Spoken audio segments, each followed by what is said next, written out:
Welcome and thank you for joining me again on this creative journey. My name is Rianna Jacobs and I'm from Mossel Bay in South Africa.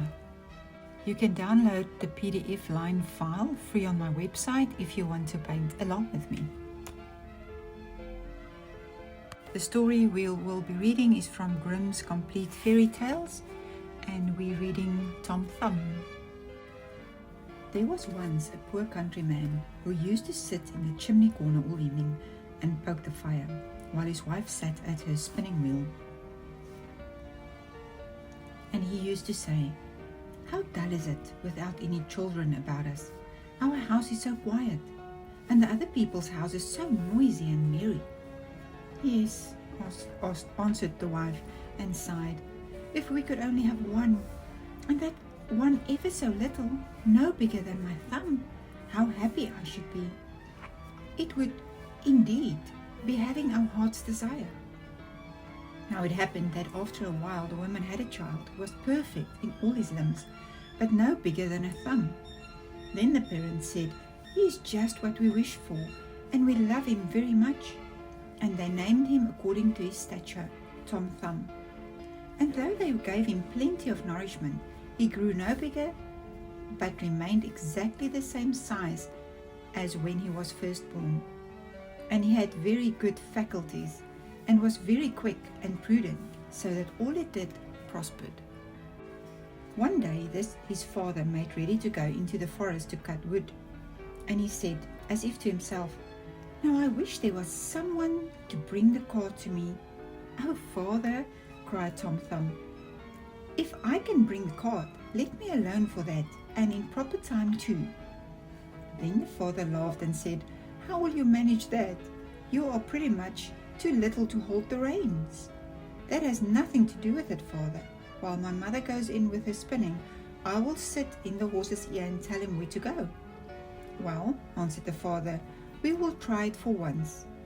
When it was time to set off, the mother went on spinning after setting Tom Thumb in the horse's ear, and so he drove off crying, "Gee up, gee woo." So the horse went on quiet as if his master were driving him, and drew the wagon along the road to the wood. Now it happened just as they turned a corner, and the little fellow was calling up, "Gee up," that two men passed by. "Look," said one of them, "how is this? There goes a wagon, and the driver is calling to the horse, and yet he is nowhere to be seen." "It is very strange," said the other. "We will follow the wagon and see where it belongs." And the wagon went right through the forest, up to the place where the wood has been hewed. When Tom Thumb caught sight of his father, he cried out, "Look, father, here I am with the wagon. Now take me down." The father held the horse with his left hand, and with the right he lifted down his little son out of the horse's ear. And Tom Thumb sat down on a stump, quite happy and content. When the two strangers saw him, they were struck dumb with wonder.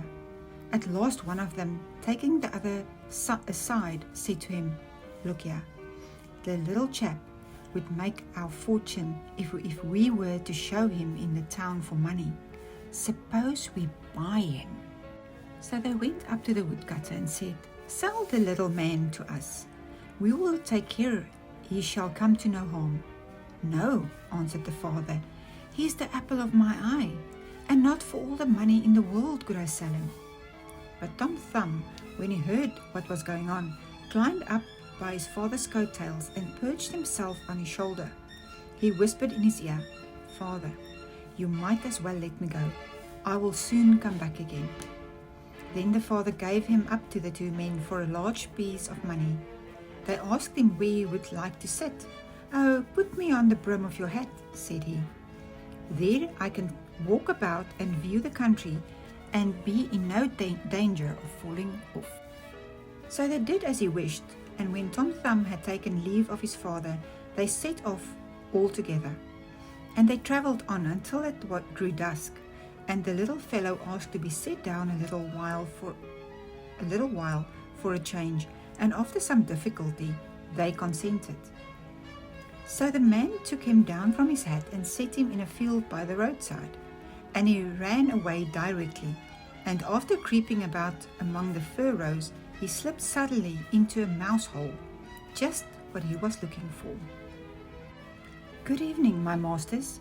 You can go home without me," cried he to them, laughing. They ran up and felt about with their sticks in the mouse hole, but in vain. Tom Thumb crept farther and farther in, and as it was growing dark, they had to make the best of their way home, full of vexation and with empty purses. When Tom Thumb found they were gone, he crept out of his hiding place underground. "It is dangerous work groping about these holes in darkness," said he. I might easily break my neck." But by good fortune he came upon an empty snail shell. "That's all right," said he. "Now I can get safely through the night."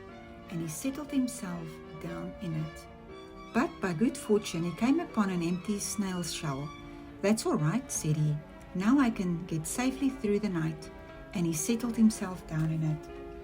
Before he had time to get to sleep, he heard two men pass by, and one was saying to the other, "How can we manage to get hold of the rich person's gold and silver?" "I can tell you how," cried Tom Thumb. "How is this?" said one of the thieves, quite frightened. "I hear someone speaking." So they stood still and listened, and Tom Thumb spoke again. "Take me with you. I will show you how to do it." "Where are you then?" asked they. "Look about on the ground, and notice where the voices come from," answered he. At last they found him and lifted him up. "You little elf," said they, "how can you help us?" "Look here," answered he. "I can easily creep between the iron bars of the parson's room and hand out to you whatever you would like to have." "Very well," said they. "We will try what you can do." So when they came to the parsonage house, Tom Thumb crept into the room, but cried out with all his might, "Will you have all that is here?" So the thieves were terrified and said, "Do speak more softly, lest one should be awakened." But Tom Thumb made as if he did not hear them, and cried out again, "What would you like? Will you have all that is here?" So that the cook, who was sleeping in a room hard by, heard it, and raised herself in bed and listened. The thieves, however, in their fear of being discovered, had ran back part of the way, but they took courage again, thinking that it was only a jest of the little fellows. So they came back and whispered to him to be serious and to hand them out something. Then Tom Thumb called out once more, as loud as he could, "Oh yes, I will give it all to you, only put out your hands." Then the listening maid heard him distinctly that time, and jumped out of bed and burst open the door. The thieves ran off, as if the wild huntsmen were behind them. But the maid, as she could see nothing, went to fetch a light. And when she came back with one, Tom Thumb had taken himself off, without being seen by her, into the barn. And the maid, when she had looked in every hole and corner and found nothing, went back to bed at last, and thought that she must have been dreaming with her eyes and ears open. So Tom Thumb crept along the hay and found a comfortable nook to sleep in, where he intended to remain until it was day, and then to go home to his father and mother. But other things were to befall him. Indeed, there is nothing but trouble and worry in this world. The maid got up at dawn of day to feed the cows. The first place she went was the barn, where she took up an armful of hay, and it happened to be the very heap in which Tom Thumb lay asleep. And he was so fast asleep that he was aware of nothing, and never waked until he was in the mouth of the cow who had taken him up with the hay.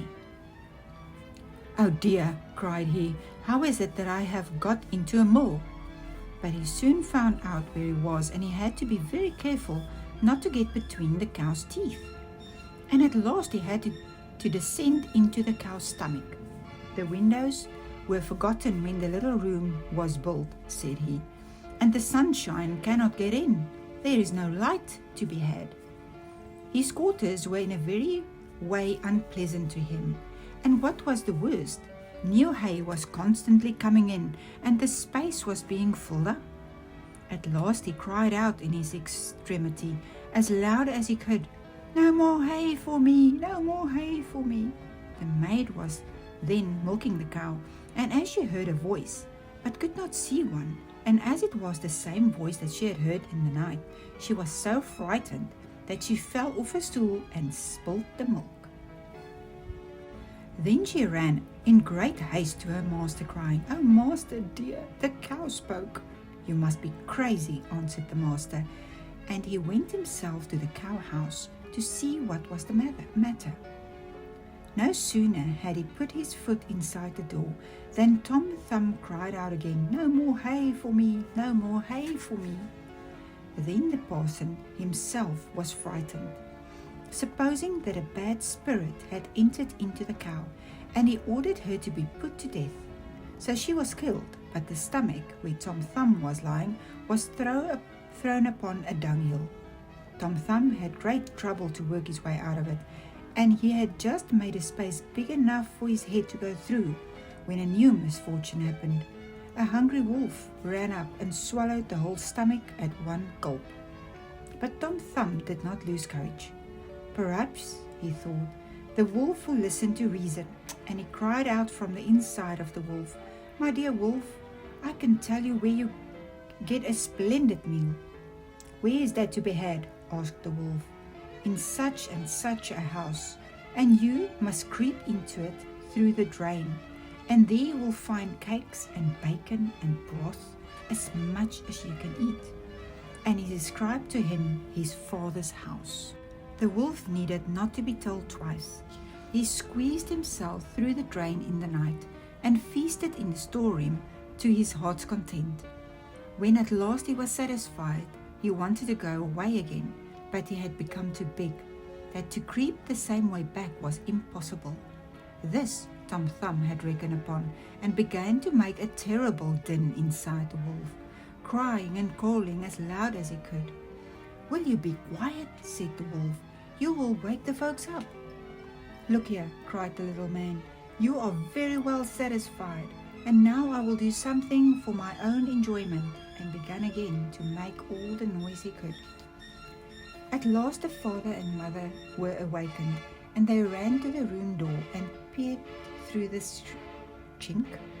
And when they saw a wolf in occupation, they ran and fetched weapons, the man an axe, and the wife a safe.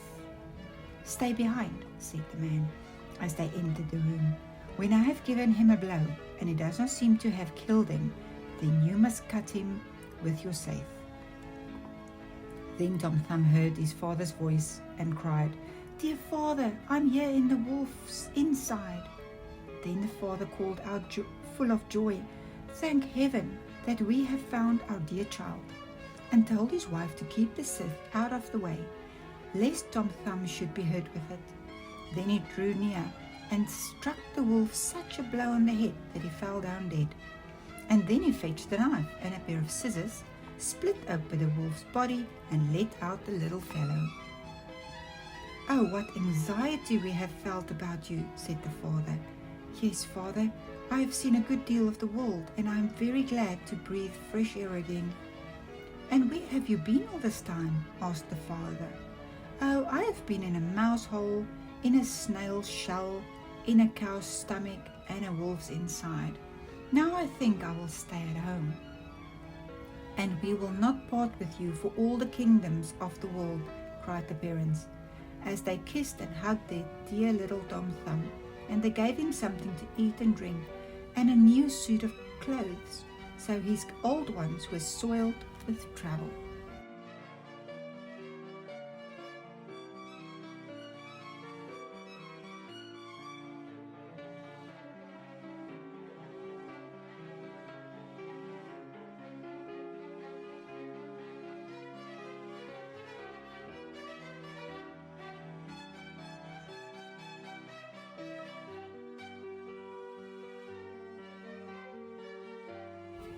My paintings are for sale on my website as prints, postcards, bookmarks and mugs.